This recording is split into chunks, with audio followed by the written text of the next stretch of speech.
Bismillahirrahmanirrahim. Assalamualaikum warahmatullahi wabarakatuh. Apa kabar adik-adik sekalian? Alhamdulillah. Ya, pertama-tama kita mengucapkan puji syukur kehadirat Allah Subhanahu wa taala yang masih memberikan nikmat kesehatan, kesempatan kepada kita semua sehingga hari ini kita bisa melaksanakan aktivitas kita masing-masing. Adik-adik sekalian, saya akan mencoba untuk memberikan solusi atas persoalan-persoalan yang adik-adik rasakan dalam hal penyusunan RPJM ini sendiri. Ya, adik-adik sekalian, berdasarkan diskusi minggu lalu, ada beberapa masalah yang adik-adik alami.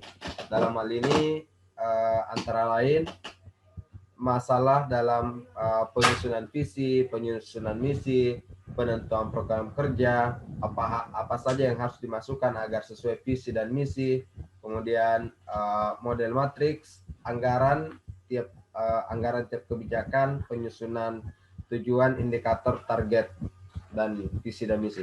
Nah, semua itu tentunya saya ingin menyampaikan bahwa hal yang pertama yang harus dilakukan adalah kita mencoba untuk menjadi aktor dalam hal perencanaan pembangunan ini. Nah, untuk menyusun visi misi dan semuanya itu kita harus menjadikan diri kita sebagai seorang aktor, atau dalam hal ini kita sudah terlibat di dalam proses perencanaan itu. Misalnya salah satu contoh adalah misalnya adik-adik mau menjadi kepala desa atau mau menjadi bupati misalnya. Nah, yang harus adik-adik pahami adalah untuk menjadi kepala desa, untuk menjadi bupati, ada beberapa hal yang harus dipahami sebelum menentukan visi dan misi yang akan diemban di dalam di dalam proses kalau terpilihnya nanti. Nah, yang paling pertama kita harus membuat visi dan misi, tetapi visi dan misi di belakangnya ada beberapa hal. Yang pertama, misalnya kita ingin menjadi bupati. Kalau ingin menjadi bupati, yang kita harus mungkin kita proklamirkan, kita sampaikan ke masyarakat bahwa kita punya visi seperti ini. Pertanyaannya adalah dari mana visi itu berasal? Nah, visi itu berasal dari misalnya bagaimana kondisi geografis di suatu wilayah, bagaimana kondisi ekonomi selama ini, bagaimana kondisi demografi, dan bagaimana masyarakat. Pemahaman kita tentang wilayah kita, dari situlah kita kemudian menyusun bahwa yang dibutuhkan masyarakat saat ini adalah seperti ini. Karena tingkat kebutuhan masyarakat sesuai dengan apa yang kita sesuai dengan apa yang akan kita emban atau kita buat dalam visi dan misi. Misalnya kita ingin menjadi seorang bupati di suatu wilayah yang tempatnya adalah daerah pertanian, kemudian ada basis pelabuhan, dalam hal ini banyak tempat-tempat wisata di pantai. Maka dari itu, maka visi kita adalah bagaimana membangun pertanian itu sendiri atau bagaimana menciptakan kesejahteraan rakyat melalui pengembangan pertanian. Tidak cocok kalau misalnya daerahnya agraris, daerahnya pertanian, kemudian kita ingin mengembangkan daerah industri di daerah pegunungan yang tentunya jauh dari masyarakat atau jauh dari jumlah penduduk yang banyak. Maka dari itu adik-adik sekalian, dalam penyusunan visi ini itu berdasarkan kondisi masyarakat, berdasarkan kira-kira apa masalah dari masyarakat itu sendiri. Nah, ketika kita sudah memiliki gambaran tentang masalah masyarakat, maka kita membentuklah sebuah yang namanya visi. Jadi, kira-kira adik-adik sudah bisa pahami tentang penyusunan visi ini?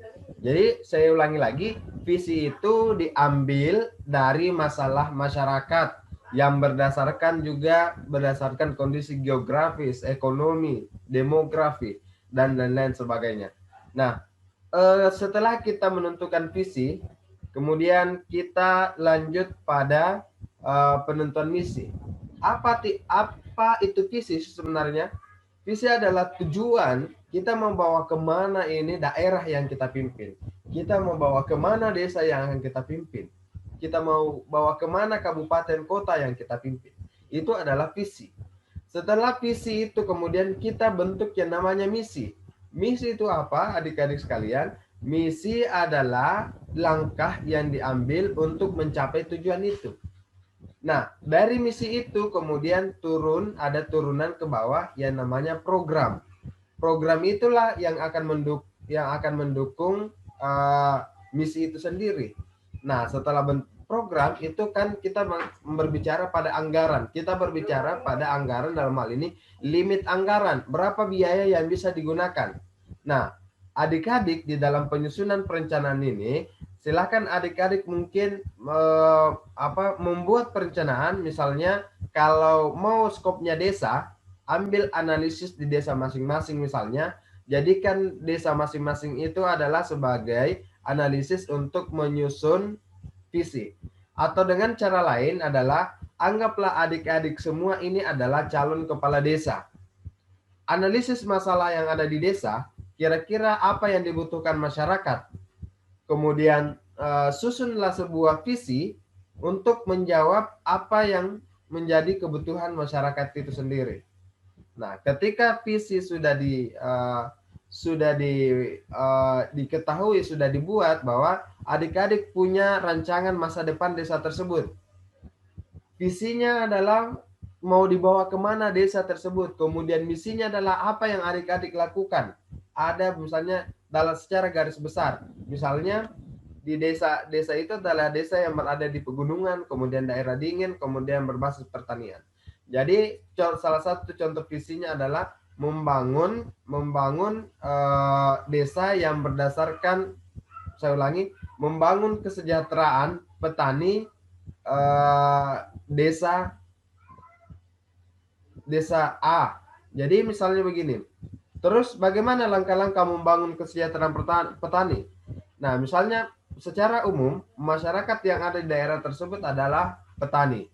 Yang harus dilakukan adalah kebetulan daerah tersebut adalah daerah yang memiliki potensi dari sisi wisata yang bagus. Maka salah satunya adalah bagaimana membangun pertanian, misalnya programnya adalah meningkatkan daya saing petani. Itu adalah visinya adalah membangun kesejahteraan petani desa A. Kemudian misinya adalah meningkatkan kemampuan atau daya saing petani. Visinya, programnya adalah pelatihan. Kemudian programnya adalah pendampingan. Kemudian yang misalnya ketiga, programnya adalah pemberian modal usaha. Nah, kemudian kita tentukan anggaran-anggaran itu sesuai dengan budget yang bisa sesuai dengan budget yang bisa disalurkan. Jadi modelnya seperti itu adik-adik. Mudah-mudahan adik-adik sudah bisa memahami terkait dengan visi, misi, program, tujuan, target dan sasaran. Jadi kalau misalnya targetnya misalnya terciptanya kesejahteraan petani. Nah, itu kita bisa diukur nanti apakah dengan program kita meningkatkan kesejahteraan petani atau tidak. Jadi mungkin itu sebagai pengantar dan sebagai model, tetapi ada yang saya secara garis besar, mungkin saya akan mencoba untuk mereview apa yang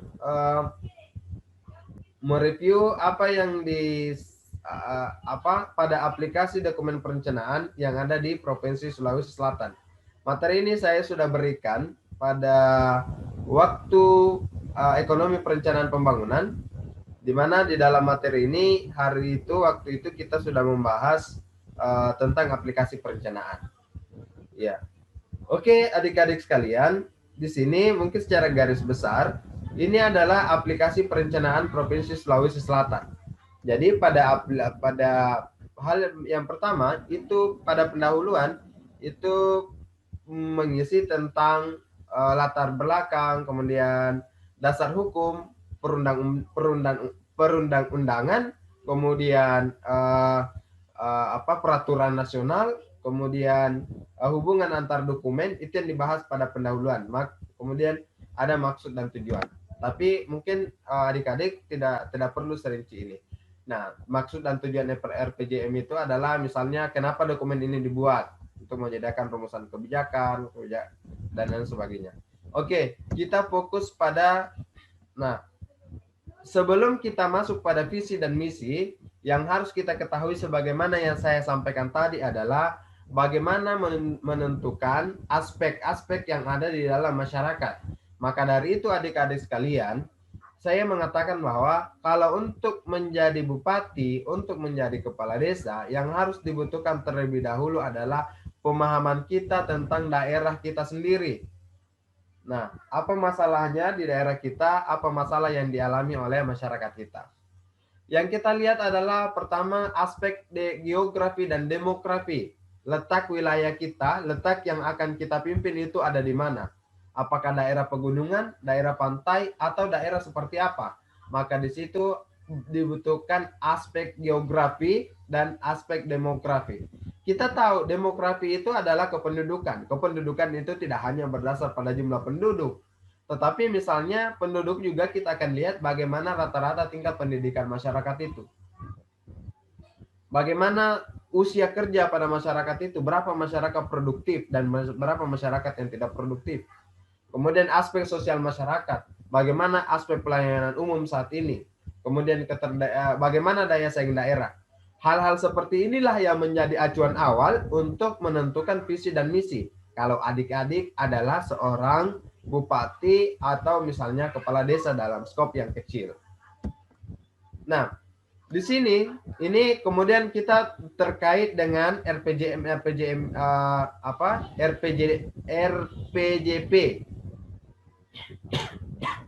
Setiap daerah memiliki visi jangka panjang. Jadi kita tetap dalam menentukan visi misi yang kita bangun, kita juga harus melihat bagaimana visi misi yang ada saat ini. Jadi visi misi saat ini dalam hal ini visi misi jangka panjang atau dalam hal ini RPJPD dan RPJM. RPJP nasional, RPJM nasional, kemudian RPJP Sulsel. Ini kemudian kita masuk pada RPJP kabupaten. Itu harus setidaknya sinkron dalam semua program.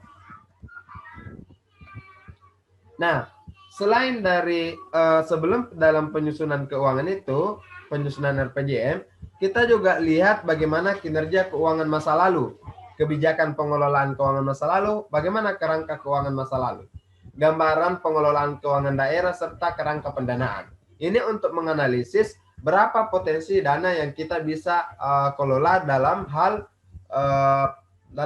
pengelolaan daerah tersebut atau daerah tersebut. Misalnya dalam suatu desa dari tahun ke tahun itu ada 1 miliar dana yang tersedia untuk digunakan. Nah, ini seperti ini kinerja keuangan masa lalu, misalnya pendapatan daerah berapa, kemudian penerimaan negara berapa. Nah, di sini bisa dilihat bagaimana persentase peningkatan pendapatan setiap tahun. Misalnya seperti ini. Belanja negara bagaimana selama ini?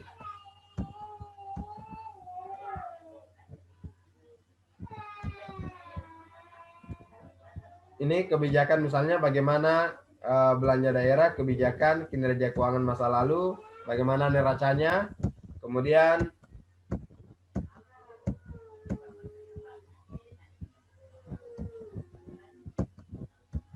ini analisis keuangan, kebijakan dalam hal proses penggunaan anggaran, belanja daerah. Ini adalah contoh-contohnya adik-adik sekalian.